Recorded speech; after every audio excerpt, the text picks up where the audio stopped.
우리 하나님의 말씀을 먼저 보도록 하겠습니다. 하나님의 말씀은 사무엘하 6장 1절에서 11절까지 우리 다 같이 읽도록 하겠습니다. 하나님의 말씀 사무엘하 6장 1절에서 11절. 다윗이 이스라엘에서 뽑은 무리 3만 명을 다시 모으고 다윗이 일어나 자기와 함께 있는 모든 사람과 더불어 바알예후다로 가서 거기서 하나님의 궤를 메어오려 하니 그 궤는 그룹들 사이에 자정하신 만군의 여호와의 이름으로 불리는 것이라. 그들이 하나님의 궤를 쇠술에 싣고 산에 있는 아비나답의 집에서 나오는데 아비나답의 아들 우사와 아효가 그 쇠수레를 모니라. 그들이 산에 있는 아비나답의 집에서 하나님의 궤를 싣고 나올 때에 아효는 궤 앞에서 가고 다윗과 이스라엘 온 족속은 잣나무로 만든 여러 가지 악기와 수금과 비파와 소구가 양금과 재금으로 여호와 앞에 연주하더라. 그들이 나곤의 타작마당에 이르러서는 소들이 뜸으로 우사가 손을 들어 하나님의 궤를 붙들었더니 여호와 하나님이 우사가 잘못함으로 말미암아 진노하사 그를 그 곳에서 치시니 그가 거기 하나님의 궤에 곁에서 죽으니라. 여호와께서 우사를 치심으로 다윗이 분하여 그곳을 베레서 우사라 부르니 그 이름이 오늘까지 이르니라. 다윗이 그날에 여호와를 두려워하여 이르되 여호와의 궤가 어찌 내게로 오리요 하고 다윗이 여호와의 궤를 옮겨 다윗의 성 자기에게로 메어가기를 절개하지 아니하고 가드 사람 오벳에돔의 집으로 메어간지라. 여호와의 궤가 가드 사람 오벳에돔의 집에 석 달을 있었는데 여호와께서 오벳에돔과 그의 온 집에 복을 주시니라. 아멘. 오늘 우리 본당에서 예배를 드리는 분이나 극장이나 우리 중등부, 고등부, 청년부실에서 예배드리는 모든 분들도 또 집에서 예배드리는 분들도 하나님의 말씀에 집중해서 은혜의 시간이 될 수 있기를 주의 이름으로 축원합니다. 여러분, 우리 성경에서 수많은 영웅이 나오는데 그 중에서 다윗만큼 위대한 사람이 없을 겁니다. 다윗은 우여곡절 끝에 드디어 이스라엘의 통일왕국의 왕이 되었습니다. 다윗은 왕이 되고 난 다음에 심혈을 기울여서 가장 먼저 한 일이 이 하나님의 법궤를 예루살렘으로 모시고 오는 것이었습니다. 여러분, 이 법궤가 무엇입니까? 법궤 역사에 대해서 알아보면은 법궤는 출애굽을 할 때에 하나님께서 성막을 만들고 난 다음에 그 법궤를 만들어서 이 법궤 안에 모세가 받았던 십계명이 들어있고 아론의 상난 지팡이와 만나를 담은 만나 항아리를 두어서 하나님을 상징하고 예수님의 말씀을 상징하는 이 궤를, 상자를 지성소 안에 두었습니다. 그래서 이 법궤는 바로 하나님의 임재의 상징이었습니다. 이스라엘 백성들이 출애굽을 해 나갈 때에 법궤가 움직이면은 이스라엘 백성들이 움직였어요. 성소 안에 있는 법궤를 중심으로 해서 동서남북으로 12지파가 세지파씩 다 둘러싸서 행진을 하고 법궤가 움직이면은 다 같이 움직이고 법궤가 서면은 다 같이 서고, 그래서 이 법궤는 하나님의 말씀, 하나님을 상징하는 것으로 지금까지 있었던 것입니다. 그리고 이 법궤는 반드시 제사장이 무겁지만은 어깨에 메고 다니도록 그렇게 했습니다. 그런데 출애굽기가 끝나고 난 다음에 이제 이 법궤는 가나안 땅 실로라고 하는 곳에 안치가 되었고, 이 실로에서 엘리 제사장의 두 아들들이 법궤를 모시고 있었는데 그때에 블레셋 나라와 전쟁이 일어났어요. 이 전쟁이 일어나서 이스라엘이 패하게 되니까 야, 우리가 법궤를 가지고 가면 이기지 않을까, 이래서 엘리의 두 아들들이 법궤를 가지고 전쟁에 나갔다가 법궤를 블레셋 나라에 빼앗겨버리고 말았어요. 그래서 이 법궤를 빼앗았던 블레셋은 자기들이 섬기는 신 아스돗 다곤 신전에 놔두었는데 사무엘상 5장 3절에서 4절에 보니까 이 신전에 놔두었던 이 법궤, 그 다음날 이 신전에 제사장이 와서 보니까 자기의 신이 벗개 앞에 얼굴을 땅에 닿아가지고 자빠져 있었어요. 절하듯이. 그리고 그 다음날 다시 세워놓았더니 그 다음날에는 머리, 팔다리 다 잘라져 버리고 몸뚱이만 남았습니다. 그래서 이 아스돗 다곤의 신전에 있는 사람들은 야, 안 되겠다, 이 벗개를 다른 데로 옮기자.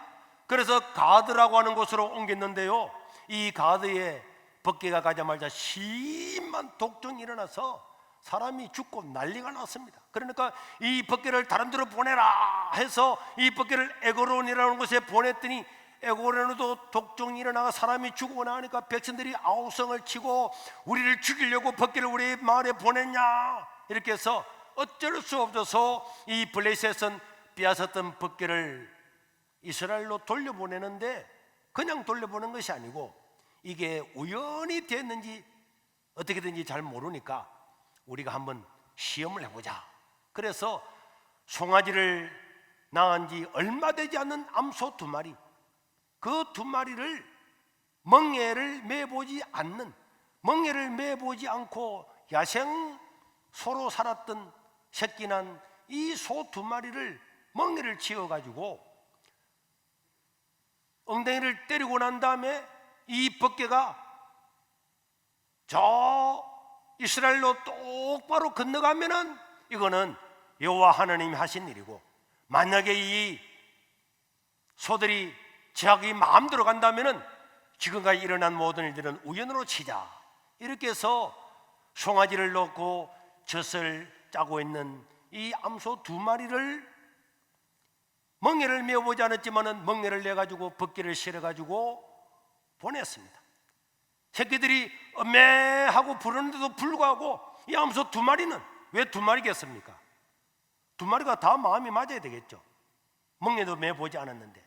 그런데 이 암소 2마리가 새끼들이 울매도 불구하고 그 벗개를 싣고 이스라엘 지경으로 그대로 돌아보지 않고 가는 것을 보면서 이 블레셋 방백들은 지금까지 우리나라에 일어났던 모든 이 재앙들은 하나님으로부터 왔구나, 이렇게 해서 이 벗개는 이스라엘 나라 지경의 첫 말이었던 기랏 여아림이라는 곳에 도착을 했어요. 그러니까 이스라엘 백성들은 이 벗개를 보고 하나님께 영광을 돌리고 감사를 하기는 고사하고 이 벗개가 무엇이 있는가 해서 벗개를 보려고 막 마을 사람들이 둘러 모아서 벗개를 들여다보다가 그 자리에서 70명이나 죽게 되었습니다.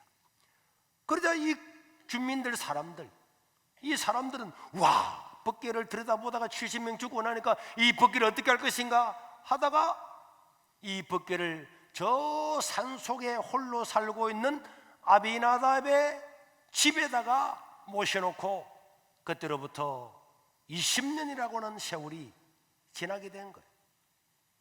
그래서 이 하나님의 벗개는 저 깊은 산속 아비나답의 집에서 20년 동안에 거기서 모셔져 있었습니다.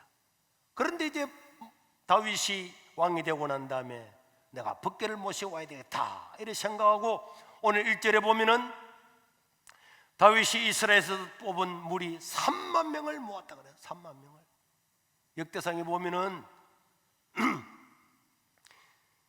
이 전국에 있는 지도자들 이런 사람들을 전부 다 3만 명을 다 모아가지고 이 예루살렘에서 아비나답의 집에까지 벗개를 모시고 가는데, 그 당시에 인구 3만 명은요 어마어마한 숫자예요. 거기다가 나팔을 불고 비파 소고 다 치면서, 요즘처럼 고속도로에 있었겠습니까? 그 시골길을 3만 명이 벗개를 모시러 빵 하면서 아비나답의 집에 갔어요. 그리고 아비나답의 집에까지 행진하는데 이 광경은 어마어마했죠. 다윗은 자기가 통일왕국의 왕이 되고 난 다음에 이 벗개를 모시고는 이 행진을 통해서 국민들의 사기를 북돋우고 하나님의 말씀으로 나라가 거듭나기를 원해서 이 어마어마한 행사를 기획을 했던 것입니다. 그런데 3절과 5절에 보면은 그들이 아비나답의 집에 들어가서 그 벗개를 새로 만든 수레에 싣고 산에 있는 아비나답의 집에서 나오는데 아비나답의 아들 우사와 아효가 이 제사장이에요. 그 새 수레를 몰았어요. 자, 우리 윤님모 물어보겠습니다. 원래 법궤는 어떻게 운반해야 되는지 아는 사람? 법궤는 원래 어떻게 운반해야 됩니까? 법궤를 운반하는 방법. 자, 초등부 법궤를 운반하는 방법은 어떻게 하는 거죠? 어깨에 메고, 우리 하기미가 맞췄네. 법궤는 반드시, 하준이도 맞췄어요. 어깨에 메고 가도록 되어 있는데 이 아효와 이 두 형제는 법궤를 어떻게 했다고요? 수레에 실었어. 수레에. 왜 수레에 실었을까? 무거우니까. 산골짜기에서 내려가다가 법궤, 형님, 동생, 아이씨 그냥 수레에 싣고 가. 그래서 법궤를 수레에 싣고 갔습니다. 그래서 아비나답 집에서 하나님의 궤를 싣고 가는데 그 다곤의 타작마당이라고 하는, 옛날에는 타작한다고 팽팽하게 됐는데 거기에 도착을 하니까 이 가던 소가 음메 하고 소가 뛰었어요. 소가 왜 뛰었을까요? 저는 압니다. 여러분들한테 말해주지 않아요. 이 타작마당에서 나중에 여러 가지 일들이 일어나죠. 다윗이 인구조사해가지고 다윗에게 세 가지의 증거를 받으라 그럴 때에 이 전염병이 몰려올 때에 다곤의 타작마당에서 하나님의 천사가 칼을 들고 나타난 광경도 봅니다. 틀림없이 천사가 개입했을 거예요. 칼을 빼고 있으니까 이 소가 놀래도 휙 뛰었습니다. 뛰다 보니까 수레에 싣고 가던 법궤가 뒤로 떨어지려고 그러는 거예요. 떨어지려고 하니까 어떻게 했습니까? 우사와 아효가 그 수레를 몰다가 법궤가 떨어지려고 그러니까 우사가 뛰어가서 법궤를 탁 막았어요. 막는 순간에, 손을 대는 순간에 몸이 찢어져서 죽어버렸어요. 그러니까 얼마나 많은 사람들이 기쁨과 축제로 하나님의 법궤를 모셔 온다고 전국에서 사람들이 다 몰려와가 이 광경을 보고 있는데 법궤 앞에서 우사가 갈기갈기 찢어서 죽는 광경을 보고는 모든 것들은 그대로 올 수도 없대요. 여러분, 역대상 13장 9절에서 11절에 보면은 기돈의 타작마당에 이르러서는 소들이 뜸으로 우사가 손을 펴서 꾀를 붙들었더니 우사가 손을 펴서 꾀를 붙듦으로 말미암아 여호와께서 진노하사 치심에 그가 거기 하나님 앞에서 죽으니라. 여호와께서 우사의 몸을 찢으셨으므로, 하나님이요 그냥 사람이 심장마비로 죽은 것이 아니고 그냥 사람들이 보는데 몸을 그냥 갈기갈기 찢어 죽여버렸습니다. 이거는 우연히 죽은 것이 아니라고 하는 것을 보여주기 위해서 그런 거예요. 그러자 그 순간에 사람들은 완전히 패닉 상태가 되는 거고 행사는 엉망이 되고 이 법궤는 어떻게 할 건가? 블레셋 나라에서도 수많은 사람들이 죽었고 기란 야리임 사람들 들여다보다가 죽었는데 우사가 또 죽었어요. 그래서 법궤를 메고 오려고 모였던 모든 사람들은 다시 다 집으로 돌아갔어요. 왕궁을 다 들어가고 백성들도 집으로 다 들어가고. 그러면서 이 법궤는 어떻게 할 거냐? 그런데 이 법궤는 아무도 이스라엘 백성들이 자기 집에 모셔가려고 하지 않아요. 어떤 제사장도 모시고 가려고 하지를 않았습니다. 그래서 10절에 보면은 다윗이 여호와의 궤를 옮겨 다윗성 자기에게로 메어가기를 즐겨하지 아니하고 이스라엘 백성들도 아무도, 왕도 안 메어가니까, 아무도 안 메어가니까 결국 누구 집에 갔느냐? 누구 집에 갔다고요? 가드 사람 오벳 에돔의 집으로 메어갔다. 물어보겠습니다. 중등부한테 물어보겠어요. 그동안 매일 듣고 있는데 얼마나 공부했는가 봐야지. 가드 사람 중에 기억나는 사람 있으면 손 들어봐요. 가드 사람. 자, 윤년부 초동부도 가드 사람 중에서 기억나는 사람, 가드 사람 중에 기억나는 사람. 네. 공부를 다 사지선다 배용을 해가지고 가드 사람 중에 유명한 사람이 있었는데 박진석 선생님이 컨닝해 줬기 때문에 손들어도 안 돼요. 거기는 내가 다 보인다는 게 저 뒤에까지. 가드 사람 누구였습니까? 골리앗이었어요. 골리앗. 블레셋 나라 골리앗 그 동네에 살고 있는 오벳 에돔이라고 하는 사람이 하나님의 역사를 보고 이스라엘 나라로 귀화를 했는지 그는 우리가 잘 모르지만은 이 오벳 에돔은 저요, 제가 그 하나님의 법궤를 우리 집에 모시고 가겠습니다. 그래서 왕도 모시고 가지 아니하고 이스라엘의 정부에서 모였던 수많은 사람들도 아무도 자기 집에 하나님의 법궤를 모시고 가지 않았는데 이 가드 사람 블레셋 나라 이방인 가드 사람 오벳 에돔이 그 하나님의 법궤를 자기 집으로 모시고 갔어요. 그런데 놀라운 일들이 생겼어요. 오벳 에돔의 집에 석 달을 있었는데요, 하나님께서 이 석 달 동안에 어마어마한 복을 내린 거예요. 몇 달 만에요? 3개월 만에. 그래서 법궤가 가드 사람 오벳 에돔의 집에 있은 지 3개월 만에 오늘 11절에 보면은 이런 말씀이 있습니다. 시작. 여호와의 궤가 가드 사람 오벳 에돔의 집에 석 달을 있었는데 여호와께서 오벳 에돔과 그의 온 집에 복을 주시니라. 그리고 12절에 보니까 이 소문이 어디까지 들려갔다고요? 다윗 왕 앞에까지, 다윗 왕까지 거기에 다 들어갔어요. 저는 이것을 보면서 성경을 읽으면서 생각을 했어요. 도대체 3개월 만에 어떤 복을 받아야 우와 아니 저렇게 복을 받더니 동네 사람들이 놀라고 지역 사람들이 놀라고 그 소문이 퍼져서 왕의 귀에까지 들어갔다고 하는 것은 이 집에 어마어마한 복이 임했다는 거예요. 무슨 복이 임했을까? 도대체 무슨 복이 임했길래 석 달 만에 누가 보더라도 그건 하나님 주신 복이라고 해서 이것이 왕의 귀에까지 들어갔을까? 아마 수많은 기적들도 일어나겠죠. 그 집에 암병으로 고생하는 사람도 고침을 받고, 아마 그 가문 중에서 누군가가 예를 들면 나병 환자들도 고침을 받고, 출산 못하는 사람 출산도 하게 되고, 농사를 지었는데 배추 농사나 무 농사나 이런 거는 3개월 만에도 전부 다 추수를 하잖아요.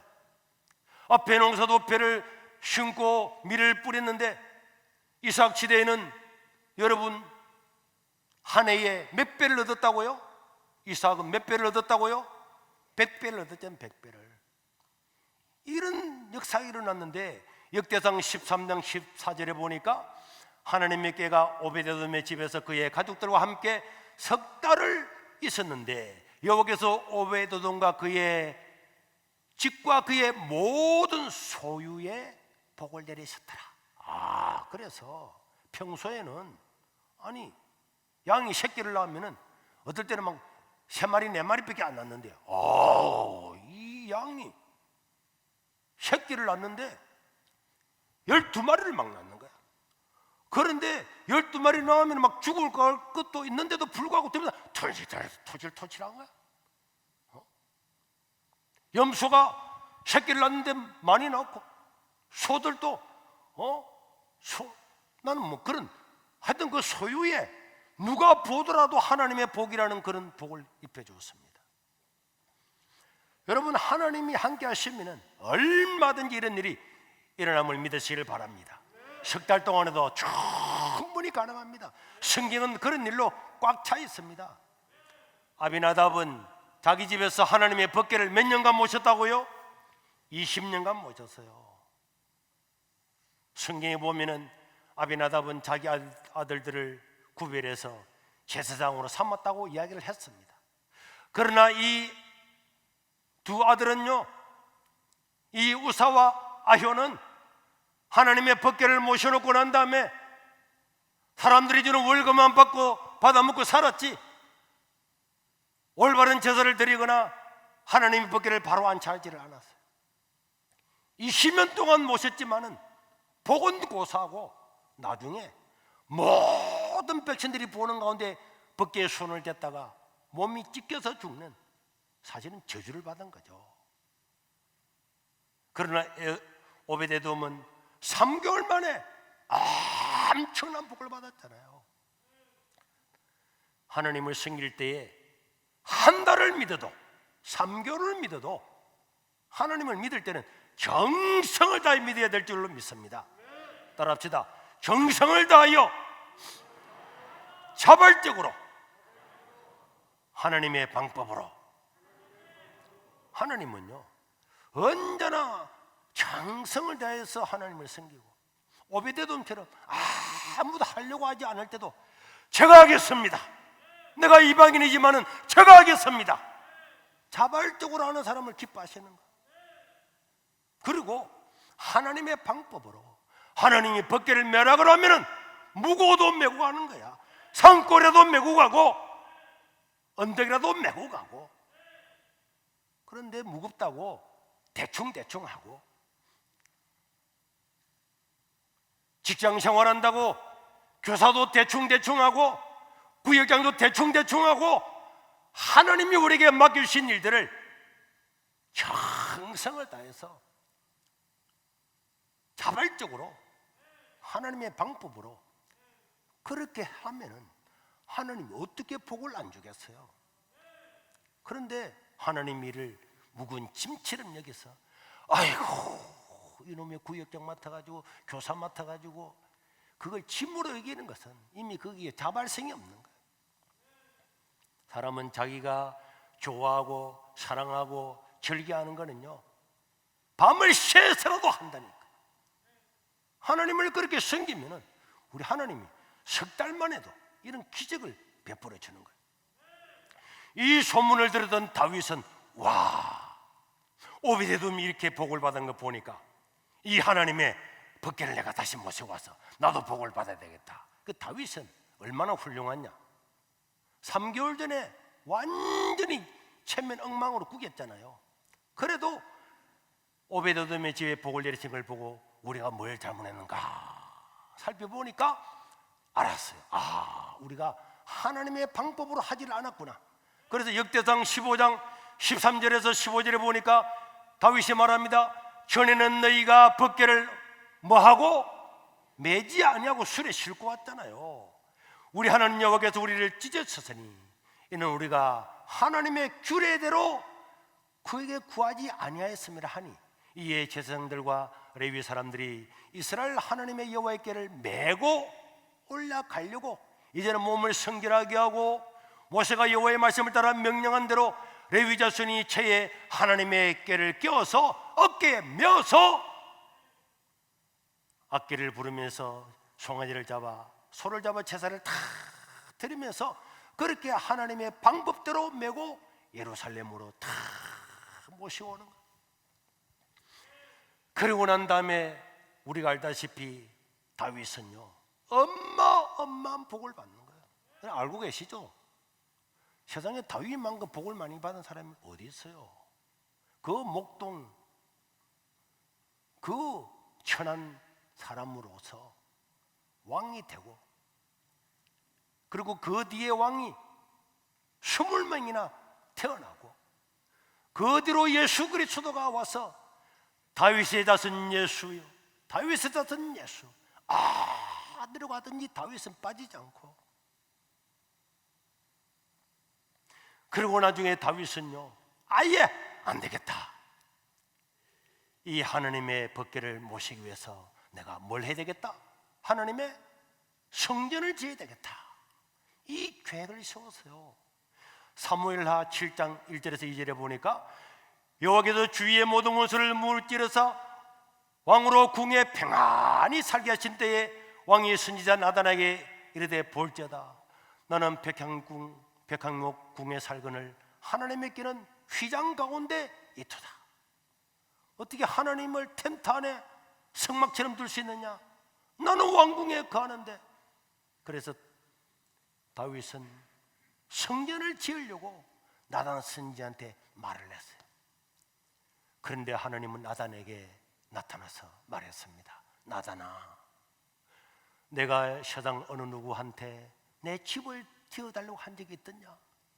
그런데 내 종 다윗이 내가 원하지도 않고 부탁도 하지 않은데 내 집을 짓겠다고 하지 않느냐? 그래서 여러분, 오늘 사무엘하 6장이죠. 본문이 사무엘하 7장을 집에 가서 보세요. 집에 가서 하나님이 인간에게 줄 수 있는 모든 복을 다윗과 그 후손에게 다 부어주었습니다. 다윗은요, 하나님이 성전 지으라고 하지도 않았어요. 네 재산을 들여서 지으라고 하지도 않았어요.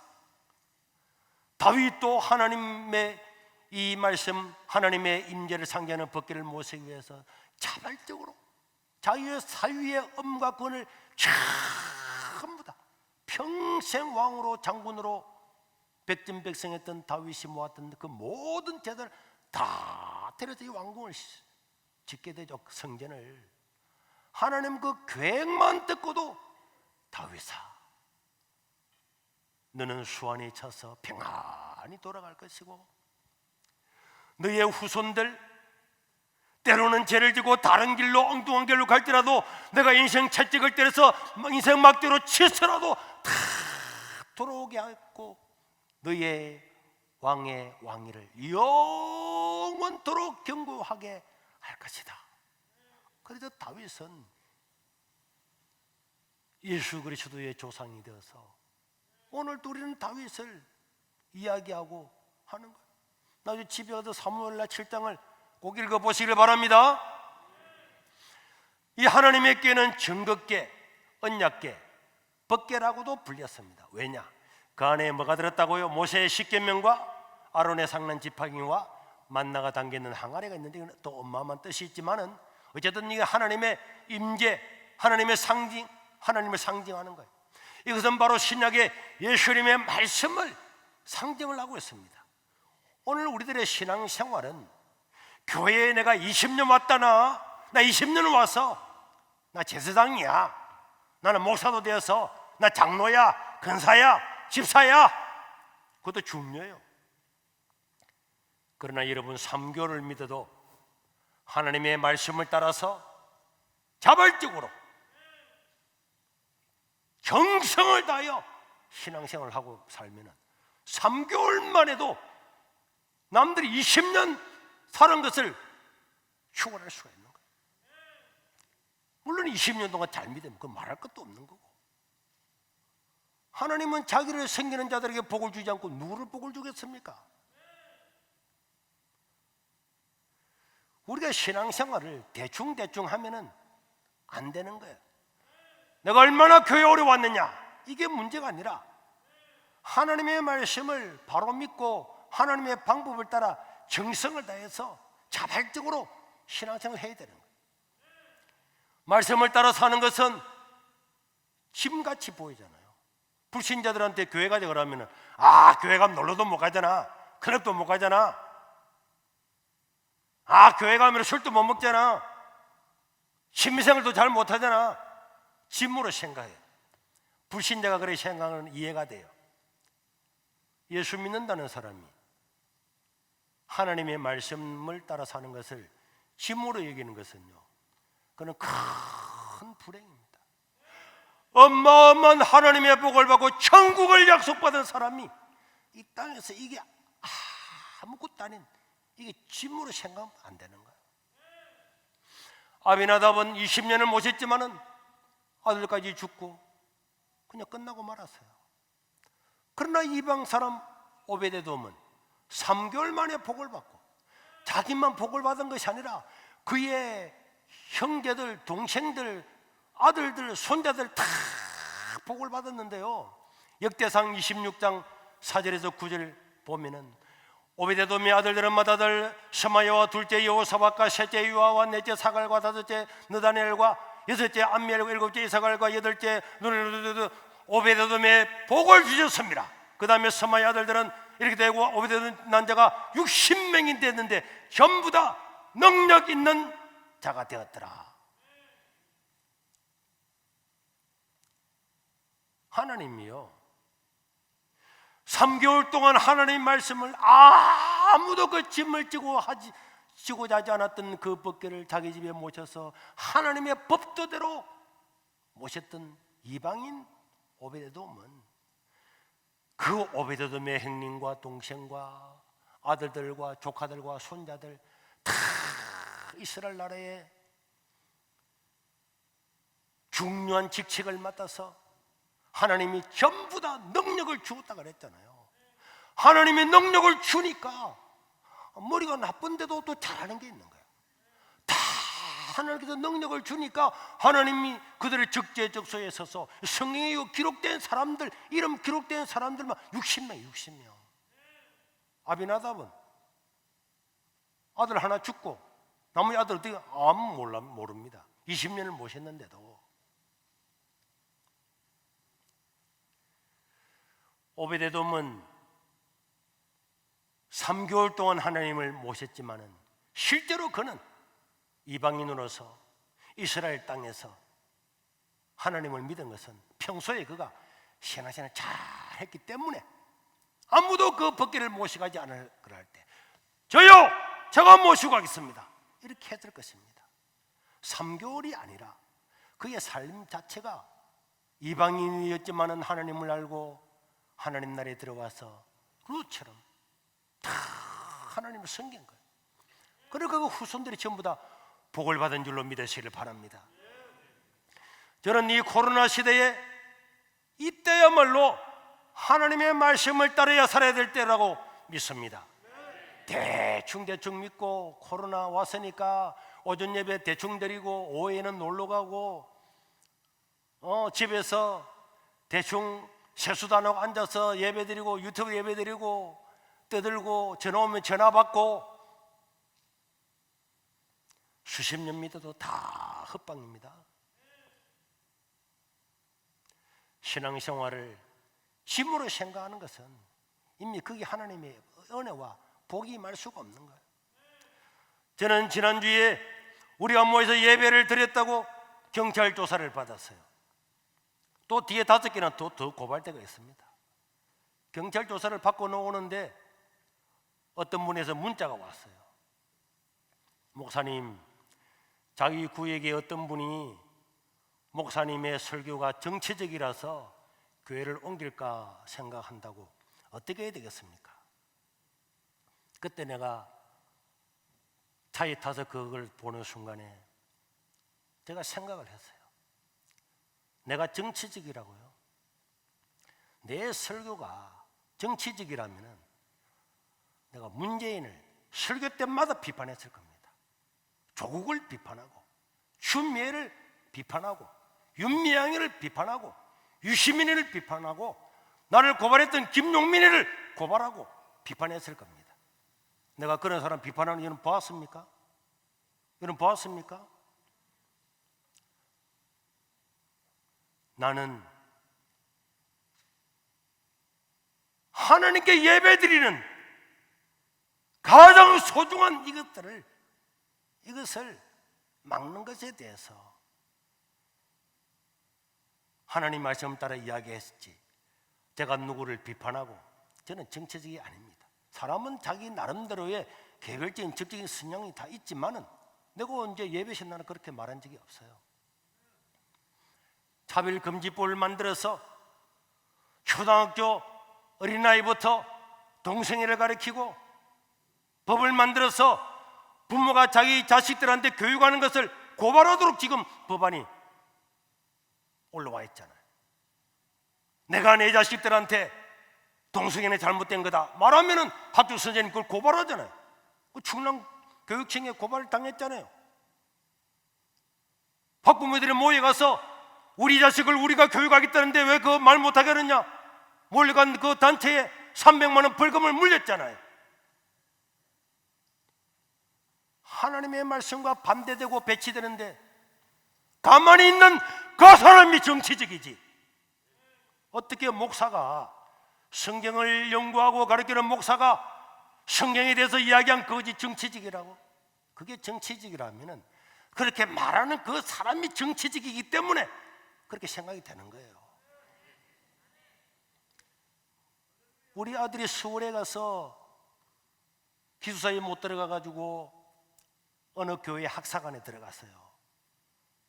그 학사관에 들어가는 사람은 다 그 교회 업무적으로 출석을 해야 되는데 그 목사님은요 설교 때마다 이명박 욕하고 사대강 욕하고 그랬다는 거예요. 그게 정치적입니다.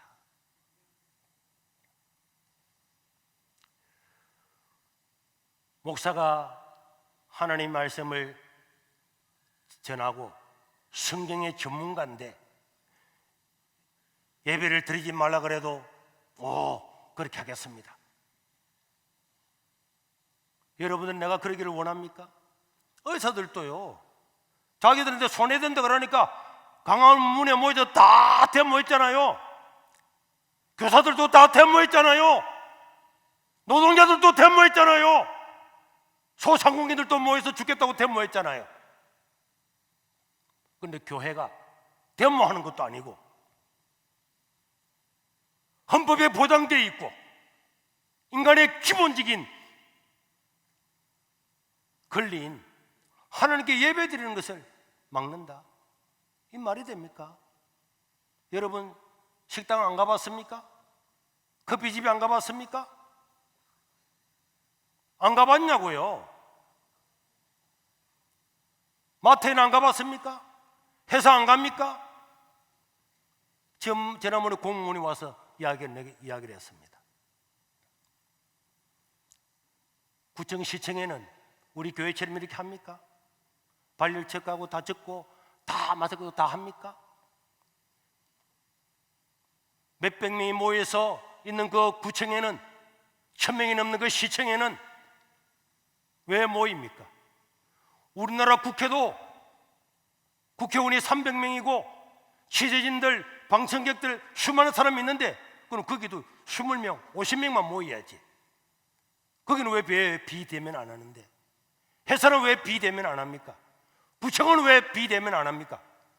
이래 말했더니 공무원들도 아무 말도 못 하더라고. 제가요 어제도 제가 이 김해 아울렛에 잠시 들렸어요. 내가 일부러 사진 찍으려고 가봤어요. 영상 잠시 볼까요?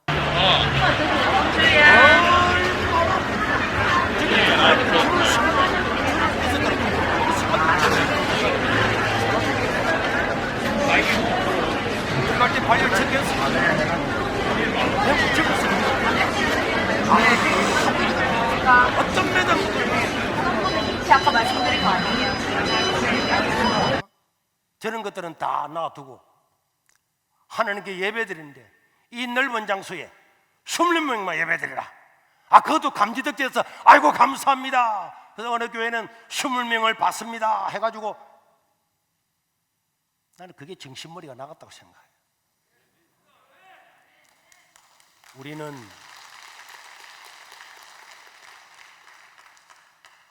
방역을 해야지. 당연히 해야지. 그리고 사람인데 누가 감기 들릴 수도 있는 거고 코로나 걸릴 수 있는 거지. 그런데 구상권을 청구한다고요? 자기 백성들이 감기 들리고 코로나도 감기 일종 아닙니까? 걸린데 거기에 구상권을 청구한다고요? 교회만 청구한다고요? 이런 말도 안 되는 말에 고개를 숙이고 들어가는 그것이 우리의 신앙이 대충 믿으려고 하는 거예요.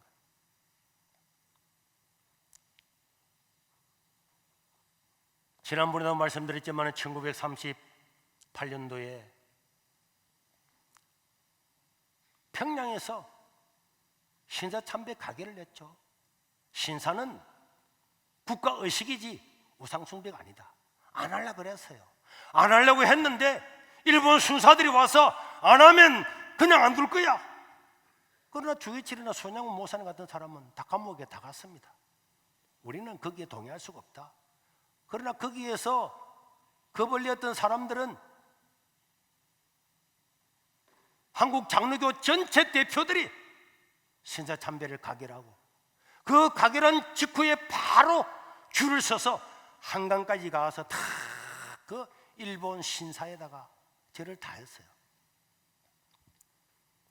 그리고 난 다음에 10년이 못 되어서 그 평양은 공산화되었습니다.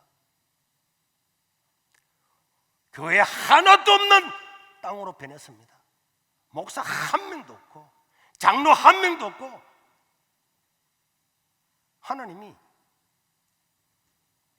교회를 대표하는 목사 장로들이 모여서 총회에서 모여서 우상 숭배가 죄가 아니고 국가 의식이고 다 같이 가서 우상 숭배에 절하는 그런 곳에 교회를 둘 필요가 어디 있겠습니까? 하나님 문을 다 닫아버렸어요. 70년이 넘도록 문을 닫아버렸지만은 저 땅에 교회 하나 있습니까? 바빌론 포로와 같아요. 우리 남한 땅에는 하나님의 자유가 주어졌습니다. 교인들도요, 코로나가 그렇게 겁이 납니까? 겁이 나면 식당도 안 가야지, 커피집도 안 가야지, 마트도 안 가야지, 애들 학원 보내고 애들 학교는 보내고 다 보내면서 교회는 가지 말아라, 집에 서라, 위험하다. 코로나가 겁이 납니까? 당신들 자녀들이 멸망보고 지옥 가는 게 겁이 납니까? 정말 그리스도인 같으면은 그 교회에 오지 않는 그 청소년들이 뭐 하겠습니까, 여러분? 지금 3월달부터 국가 정책을 정상적으로 따라서 명령을 했다면 우리 예배는요 3번밖에 못 드렸습니다. 지금 3, 4, 5, 6, 7, 8, 9월달 지금 10월달이잖아요 7개월 동안에 예배 3번밖에 못 드리고 애들이 아무도 교회 안 왔다. 그 애들 어디 갔을까요, 여러분? 신앙이 어떻게 됐을까요? 여러분, 그게 겁나지 않아요? 정말로 그것이 겁나지 않습니까? 내 자식이 하나님의 말씀도 모르고 예배도 모르고 그 멸망의 길로 갈까? 그게 두려워해야지.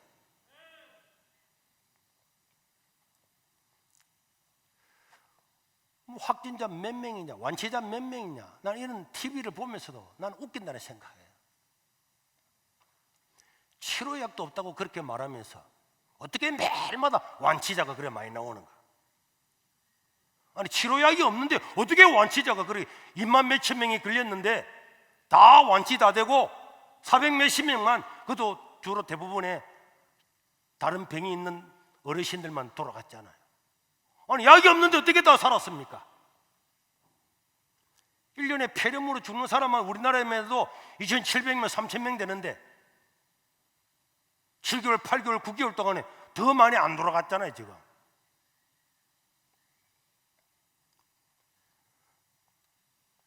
우리는 당연히 우리가 국가의 시민으로서 우리가 해야 될 업무도 하고 방역도 다 하지만은 방금 보았던 영상처럼 거기는 뭐 거리뜨기가 있습니까? 앞뒤가 있습니까? 참 엉켜서 왔다 갔다. 그 사람은 어디서 왔을까요? 울산에서도 오고 마산에서도 오고 창원에서도 오고 부산에서도 오고 해운대에서도 오고 다 각지에서 왔을 것 아닙니까? 교회만 20명 모이라, 교회만 50명 모이라, 여기에 동의할 수 없다는 겁니다. 우리가 코로나 시대가 언제 오겠습니까? 제가 어제 저녁에도 이 말씀을 준비하면서 하나님, 내가 목회하는 날 동안에 다시 이런 일이 또 오겠습니까? 10년여간에 다시 한번 이런 일이 오겠습니까? 지금 우리가 바른 판단을 하지 못하고 내가 은퇴를 하고 난 다음에 그때 그 코로나 시대 때 그러면 안 됐는데, 만약에 내가 그렇게 된다면, 인생은 한 번밖에 없는데 이 기회에 내가 바르게 교육을 하지 못하고 바르게 설교하지 못한다면 나는 평생 후회할 겁니다. 여러분들도 몇 년을 살지 모르지만 인생 가운데 이런 일이 몇 번 오겠습니까? 남들이 아무도 지려고 하지 않는 그 짐을 여러분들 스스로가 가정이 지십시오. 자발적으로 지고 정성을 다해서 하나님이 말씀하신 방법으로. 나는 신학교 교수들도 웃기더라고. 코로나가 일어나니까 성경에 전염병이 돌면 다 예배 못 드리게 했다고. 내가 잡아가지고 어느 성경에 있느냐고 물어보고 싶어요. TV 나와가지고 교인도 없는 이런 사람들이 나와가지고 이웃의 생명, 그게 예수 믿는 사람인가? 그런데 그런 말에 현혹이 되어서 벌벌벌 떨고 있으면 우리가 어떻게 되겠습니까? 하나님이 북한 땅에서, 저 평양에서, 동방의 예루살렘 평양에서 신사 참배가 죄가 아니다 다 가르치는 하나님은 교회를 없애버렸잖아요. 자기들이 하나님을 부정하는데, 자기들이 하나님의 말씀 제10계명 1항 2항을 부정하는데 하나님이 거기에 교회를 둘 이유가 어디 있습니까? 오늘 교회들이 자기 스스로 문을 닫아 버리잖아요. 자기 스스로 문을 닫았고 마트 가고 회사 가고 식당 가고 커피집에 가고 다 가면서도 자기 스스로 교회는 문을 닫아 버리면은 하나님이 이 교회 문을 열어놓을 이유가 있겠습니까? 나는 그게 두려워요. 신앙은 결국은 개인적인 겁니다. 덴마크 실존주의 철학자 키에르케고르이 그랬죠. 모든 사람은 하나님 앞에 단독자로 선다고. 내 신앙은 내가 하나님 앞에 서는 거지, 삼촌이 잘 믿었다고, 조카가 잘 믿었다고 내가 구원받고 하는 게 아니에요. 아비나답은 20년을 섬겼잖아요. 무슨 일이 있었습니까? 사실은 그 집에 저주가 임한 거죠.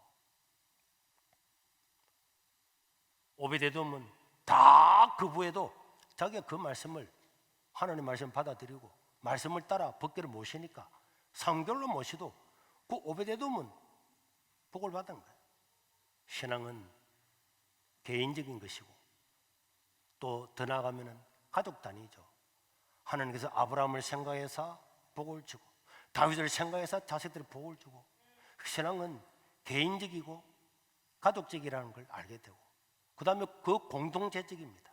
예루살렘 교회, 안디옥 교회, 고린도 교회, 그 공동체가 복을 받기도 하고 저주를 받기도 하잖아요.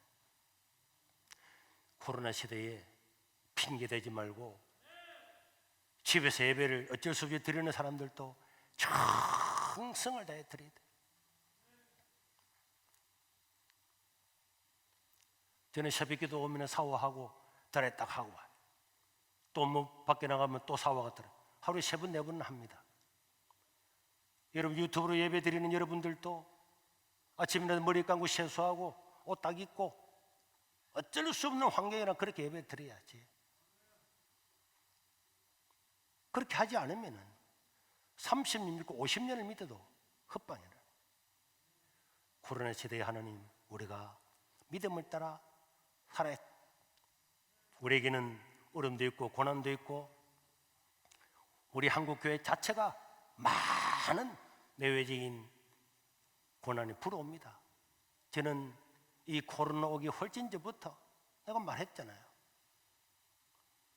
어느 날 서울에 가장 큰 교회에 집회를 갔는데 그 담임 목사님과 밥을 먹고 있는데 한 분이 참석했더라고. 그래서 그분이 누구냐고 물으니까 노무현 정부 시대에 청와대 비서관으로 있었던 분이에요. 내가 이 이야기는 수년 전부터 몇 번 했습니다.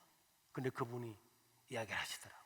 목사님, 그분들이 모여 저녁에 회식을 하면서 그 핵심 사람들이 있잖아요. 말 안 해도 한국의 기독교인이 너무 많다. 10분의 1로 줄이된다. 내가 여러분 이것을 수년 전부터 이야기했습니다. 이런 위기에 있는 거예요 지금. 그런데 아무것도 모르고 초등학생부터 사람들을 다 개조시켜 나가잖아요. 그런데 우리가 여기서 발버둥을 치고 흘러오는 물을 거슬러 올라가지 않으면 다 떠내려가서 5년 10년 지나 보세요. 이 땅 교회가 제가 예상합니다. 반은 문을 닫을 거예요. 한번 두고 보세요. 지금 애들이 있습니까? 제가 집회 가보면 학생들, 청년들이 있습니까? 없어요. 사회가 분위기를, 교육이 분위기를 그렇게 만들어 가잖아요. 무신론으로 만들어 가고 정치적으로 이용을 하고 교회를 고립을 시키잖아요. 눈에 안 보입니까 여러분? 그런데 우리가 아무것도 모르고 여기에 따라가다가 냄비에 끓는 냄비에 개구리처럼 어느 날 손도 쓰지 못하고 교회마다 문을 닫았고, 의자리도 옆에 있는 어느 주기철 목사님 목회했다는 그 교회를 팔았더니 그 교회가 술집이 됐다는 이야기를 들었어요. 이제는 이런 일이 이 시골에도 일어나는데 수도 없이 일어나요. 제게 고발당하니까 변호해 주겠다고 하는 그런 사람들이 연락이 왔어요. 변호사님 한 분. 이 코로나 시대에 이미 작은 교회들이 수백 개가 문을 닫았다는 거예요. 예배를 온라인으로 드려본 적도 없고 온라인으로 헌금해 본 적도 없고 월세 줘야 되고 달세 줘야 되는데 문 닫을 수밖에 없다는 거예요. 몇몇 대형 교회들만 지탱하고 있지만은요, 대형 교회가 이런 데에 저항하지 아니하고, 그럼 우리가 그리 띄워서 앉게해서 예배 드릴게, 1부에서 10부까지 24시간 예배 드릴게, 예배를 드려야지. 10,000명 모이는 교회도 50명 모여서 예배 드리고 10만 명 모이는 교회도 50명 예배 드리고, 이게 몇 달 동안 지속되는데 교회가 남아 돌아가겠습니까? 그게 눈이 안 보인다면은, 그 성도가 아니지.